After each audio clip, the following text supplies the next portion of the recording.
안녕하십니까. 오늘도 귀한 시간 여러분들과 함께하는 이야기가 있는 법구경 명상. 개송 41번 종기로 고생을 했던 뿌띠까따 띠싸 장로 이야기입니다. 세상 사람 어느 누구나 사회의 지위를 막론하고 갑작스런 사고나 질병으로 늙어서 죽습니다. 몸뚱아리에서 마음이 떠나면 죽은 것과 다름이 없다 하지요. 죽음은 한순간, 한 찰나에 닥쳐옵니다. 우리가 들어 마신 호흡이 내쉬어지지 않으면 바로 죽음이라 합니다. 죽으면 끝일 것만 같지만 아닙니다. 본래 스스로 깨닫지 못하는 이상 우리는 끊임없이 내가 지은 업으로 인해서 윤회의 굴레 속에서 끊임없이 태어나고 죽고 태어나고 죽고 그렇게 계속 반복을 하게 됩니다. 오늘은 부처님 제자 가운데 종기로 고생을 하다가 죽은 띠싸 장로 이야기입니다. 오늘의 법구경 개송 41번을 여러분들도 명상하시면서 여러분들의 마음을 항상 점검하시고 챙김 수행을 해봅시다. 하루에 지금 이 시간만큼은 마음의 긴장을 완전하게 풀어보세요. 마음의 긴장이 풀리면 몸의 긴장도 자연스럽게 풀립니다. 마음의 긴장이 풀려서 완전하게 편안해질 때 내 마음이 분명하게 드러납니다. 자, 그럼 호흡 명상 시작 전에 몸 기본 자세를 한번 그 자리에서 잡아봅시다. 여러분이 계시는 자리에서 편안한 자세로 앉아봅니다. 바닥이나 소파 또는 의자에 앉으셔서 여러분들의 몸과 다리에 닿아서 느껴지는 감각을 알아차리면서 자세를 편안하게 잡아봐요. 허리는 반듯하게 펴시고 양손은 단전으로 모아도 좋고 무릎 위에 살짝 올려놓아도 좋습니다. 어깨에 힘이 들어갔다면 어깨에 힘을 빼시고 목을 고추 세우시면서 눈을 살며시 코끝으로 응시해 봅니다.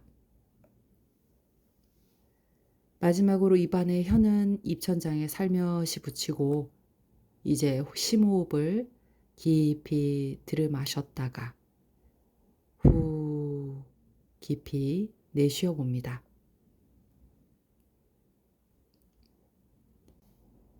지금 마음속에서 여러분들이 무엇을 느끼는지 한번 살펴봅니다. 지금의 마음 느낌에 주의를 기울여 보세요. 자, 이제 여러분들의 호흡에서 지금 이 순간 몸의 감각 느낌에 주의력을 두어서 몸과 마음을 완벽하게 함께 머물러 보는 명상의 순간을 가져봅니다. 자, 호흡을 깊이 들이마시고 내쉬면서 내 눈, 귀, 코, 입, 혀, 머리의 온전함을 느껴봅니다.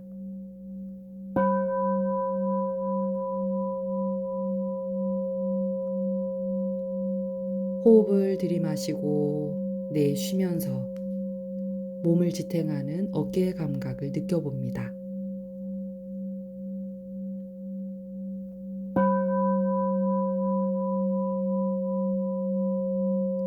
호흡을 깊이 들이마시고 내쉬면서 가슴을 활짝 펴고 심장의 주의를 가져가 봅니다.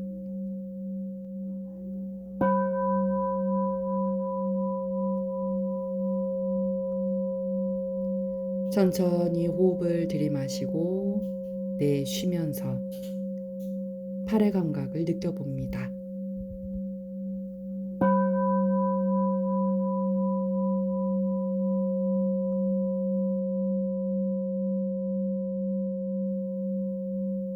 자, 이제 호흡을 들이마시고 내쉬면서 내 손과 손가락의 감각을 한번 느껴봅니다.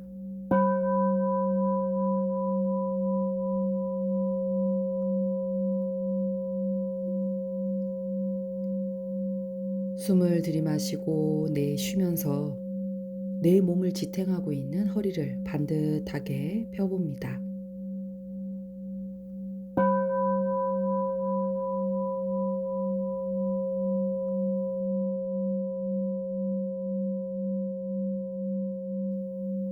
숨을 들이마시고 내쉬면서 나의 다리 감각을 느껴봅니다.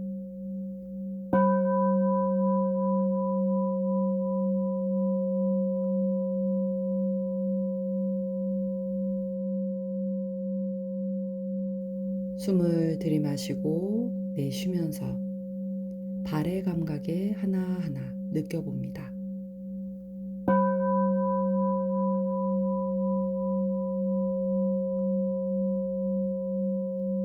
이제 나의 몸 전체 느낌을 한번 알아차려 봅니다.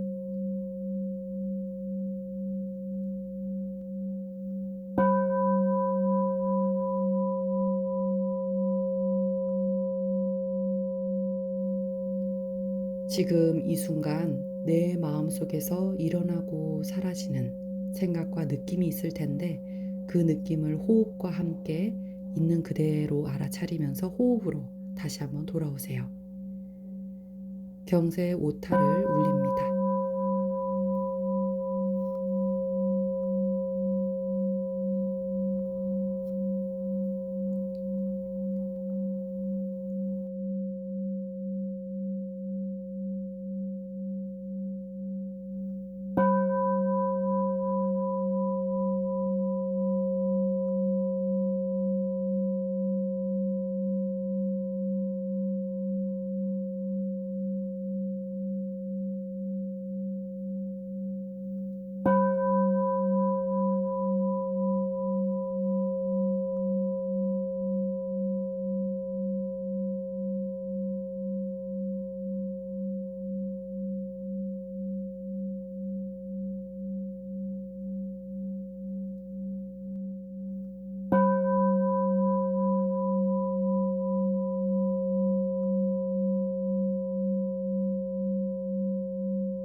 몸도 편안해지고 마음도 편안해지셨는지요? 지금 이렇게 지속적으로 여러분들이 하시는 명상 속에서 내 마음에 또 느낌에 이 감각에 주의를 두다 보면 지금 현재 마음이 무엇을 하고 있는지 관찰할 수 있습니다.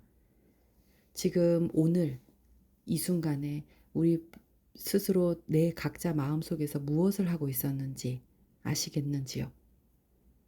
그 아는 마음, 그 마음 대상에 두고 다시 한번 관찰해 보세요. 그럼 이제 본 명상, 법구경 명상 들어가 보겠습니다. 오늘은 마음 관련 개송 중 9번째에서 7번째 개송입니다.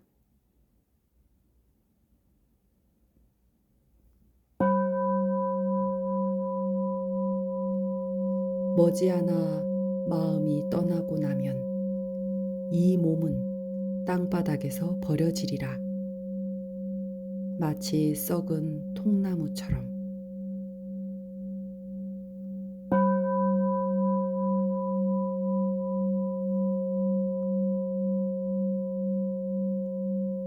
머지않아 마음이 떠나고 나면 이 몸은 땅바닥에 버려지리라. 마치 썩은 통나무처럼.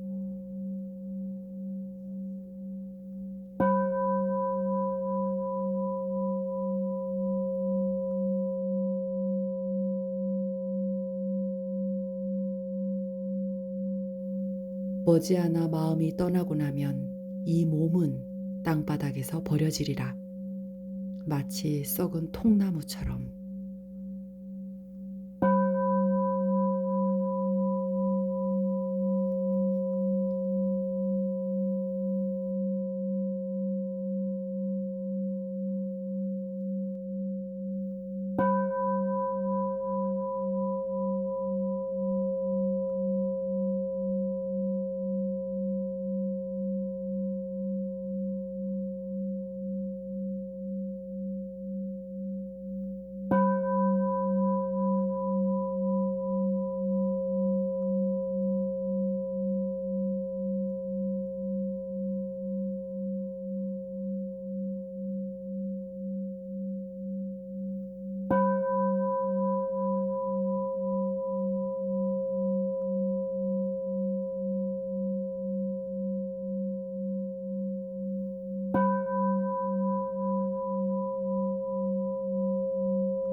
본 명상 개송의 뜻에 집중해 보셨는지요?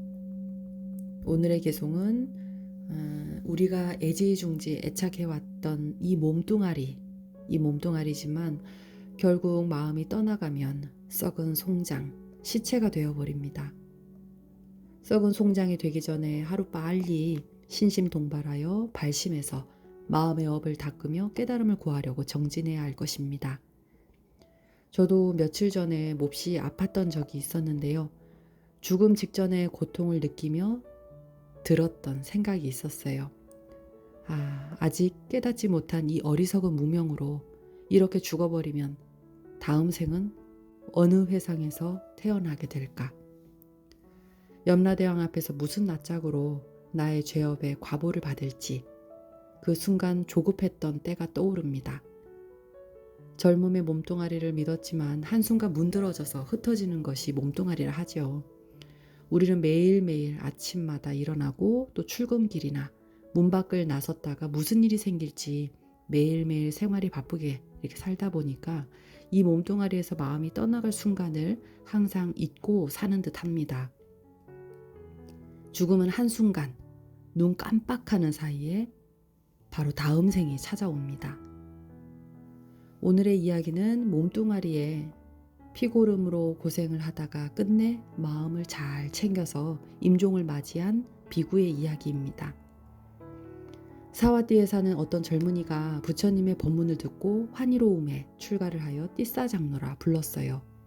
세월이 흘러서 병이 생기자 몸 곳곳에서 종기가 생겨나기 시작했어요. 사실 처음에는 겨자씨만한 작은 뽀루지였는데 어느새 점점 부풀어 오르더니 자두만한 크기로 부풀어 올랐어요.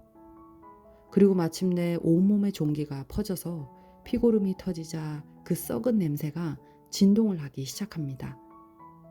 대중스님들은 악취가 나는 몸이란 뜻으로 뿌띠 같다라고 이름을 칭하면서 불렀지요. 처음에는 사원의 대중스님들도 띠싸 장로를 모두 간병을 하며 잘 보호했지만 띠싸 비구가 병이 점점 더 극심해지고 몸을 가눌 수 없게 또 뼈마디도 풀어지자 간병 스님들도 이제 더 이상 돌볼 수 없다고 생각했어요. 그래서 그를 사원 바깥으로 내놓았습니다. 옛날 우리나라 고려장과도 비슷하다 할 수 있겠지요. 띠싸 장로는 서서히 스스로 몸이 문드러져가는 그 몸뚱아리를 그리고 또 가사 바깥으로 터져나오는 피고름과 그 악취의 범벅으로 벌레 파리들이 윙윙 날아들기 시작했죠. 찰나찰나 끊어져가는 그 호흡에 고통스러움으로 죽음을 기다리며 누워 있었어요. 그런데 이때 부처님께서 지혜 안으로 법계를 쭉 살펴보시다가 띠싸 장로가 아라한이 될 만큼의 바라밀이 성숙됨을 살펴보십니다. 동료들에게 버림받은 비구가 의지할 사람이 아무도 없음을 아시고 당신이 직접 띠싸 장로를 찾아갑니다. 부처님은 화로가 있는 방으로 가셔서 차관에 물을 데우시고는 띠싸 비구에게 가서 누워있는 그 침대 끝을 이렇게 잡아당겼어요. 이때 주변의 스님들이 달려와서 부처님을 도왔죠. 부처님께서는 손수 따뜻한 물을 가지고 와서 그의 몸에 살살 뿌렸어요. 몸에 달라붙은 가사가 서서히 뿌려진 물로 인하여 떼어나기 시작했죠. 그리고 가사를 뜨거운 물로 세탁한 후에 햇볕에 널었고 당신이 직접 비구의 몸을 따뜻한 물로 살살 문질러 가면서 목욕을 시켜드리기 시작했어요. 몸에 물기가 증발하자 그리고 햇볕에 말려진 깨끗한 가사를 띠싸 비구에게 다시 입혔어요. 띠싸 비구는 고요하고 평온한 마음으로 침대에 누워 있었죠. 부처님은 그의 머리맡에 서서 말씀하십니다. 지금으로 보면 임종의식과도 같죠. 띠싸 비구여, 마음이 몸을 떠나면 몸은 썩은 통나무처럼 아무짝에도 쓸모없게 되어서 땅바닥에 버려질 것이다. 머지않아 마음이 떠나고 나면 이 몸은 땅바닥에 버려지리라. 마치 썩은 통나무처럼.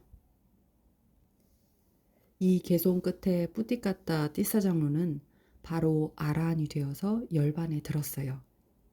부처님은 제자의 몸을 화장하고 사리를 수습하여서 사리탑을 안치했거든요.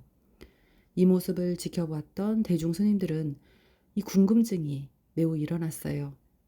왜냐하면 아라한이 될 자질을 갖춘 비구가 왜 이렇게 지독한 병에 걸렸는지, 온몸에 종기가 나고 피고름이 나고 온몸의 뼈가 완전히 분해될 정도로 그렇게 몸이 만신창이가 되었는데도, 그런데 과거에 무슨 생에 공덕을 지었기에 이 금생에 아라한이 될 인연을 얻었는지 말이죠. 부처님은 띠사장로의 모든 일은 과거생에 지은 행위 때문이라고 하시면서 띠사장로의 과거생 인연담을 이야기해 주십니다.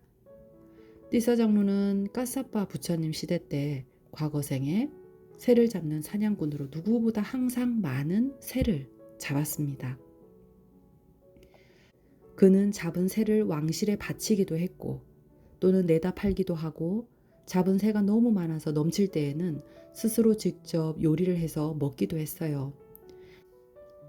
하지만 잡은 새가 많을 때 한꺼번에 팔리지 않을 경우에는 부패되어서 썩는 고기들이 생겨났어요. 그러자 그는 이제 머리를 쓰기 시작했어요.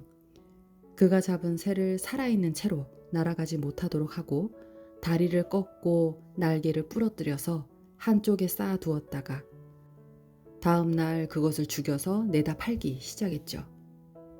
그러니 생채로 새를 잡아다가 날개를 먼저 꺾어 놓으니 며칠 동안은 시장에 쇠고기로 팔기에 아주 적당했던 거죠. 어느 날은 쇠고기를 요리를 맛있게 해서 먹으려는 순간 한 아라한이 탁발을 하러 나왔다가 자기 집 앞에 서 계시는 모습을 본 거예요. 그는 그 장로를 보는 순간 마음이 평화로워지는 것을 느꼈고 또 공덕을 쌓고 싶었어요. 아, 나는 많은 동물을 죽이고 먹어왔다.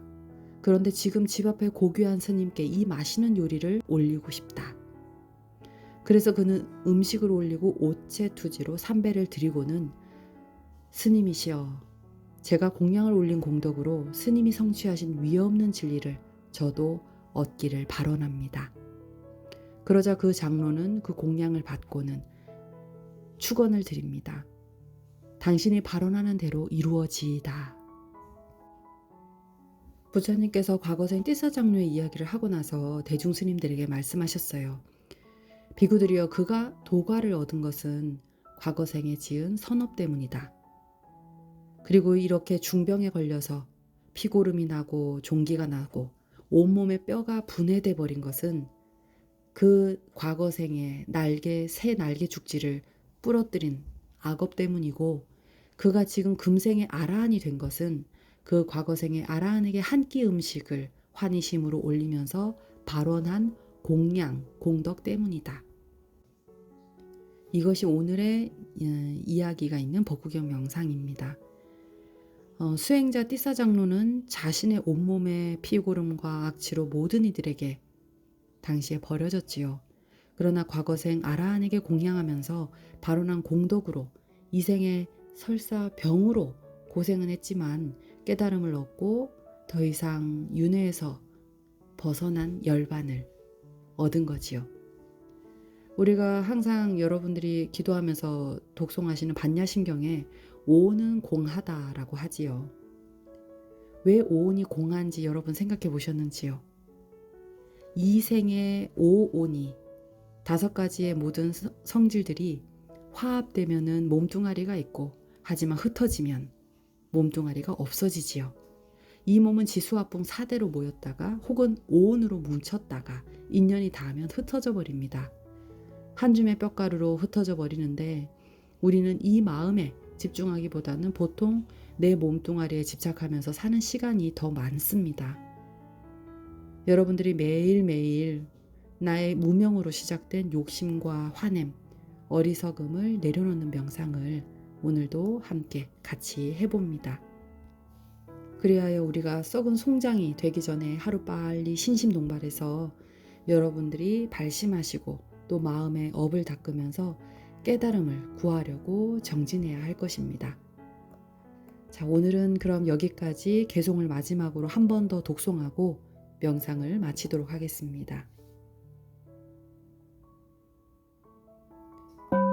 머지않아 마음이 떠나고 나면 이 몸은 땅바닥에 버려지리라. 마치 썩은 통나무처럼.